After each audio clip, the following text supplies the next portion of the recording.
اسلام ابھی مدینہ میں نئی نئی جڑیں پکڑ رہا تھا، مگر دشمن کی آنکھیں مسلسل مدینہ پر مرکوز تھیں۔ قریش کے قافلے آزادی سے تجارت کر رہے تھے اور ساتھ ساتھ مدینہ پر حملے کی تیاریوں میں بھی مصروف تھے۔ نبی کریم صلی اللہ علیہ وسلم نے اس خاموش خطرے کو سمجھا اور فیصلہ فرمایا کہ مسلمان محض انتظار نہ کریں بلکہ پیش قدمی کریں۔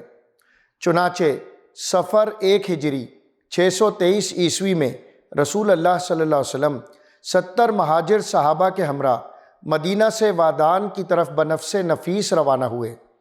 یہ آپ صلی اللہ علیہ وسلم کی پہلی عسکری مہم تھی، جس کا مقصد قریش کے تجارتی قافلوں کی نگرانی اور راستوں پر موجود خطرات کا جائزہ لینا تھا۔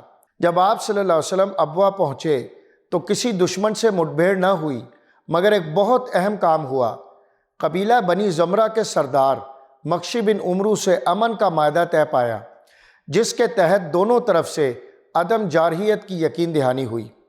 اس غزوے میں کوئی جنگ نہیں ہوئی، لیکن اس سفر نے مدینہ کے سیاسی، دفاعی اور معاشرتی میدان میں اسلام کی موجودگی کا اعلان کر دیا۔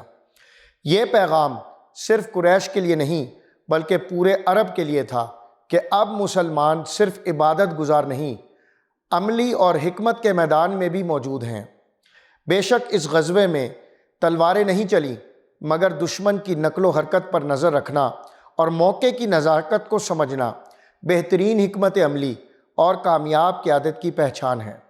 اے اللہ، ہمیں اس غزوے کے اسباق سے سیکھنے، خطرے کو پہچاننے، امت کی رہنمائی کرنے اور اپنی جان، مال اور قدم تیرے دین کے لیے وقف کرنے کی توفیق ہمیں عطا فرما۔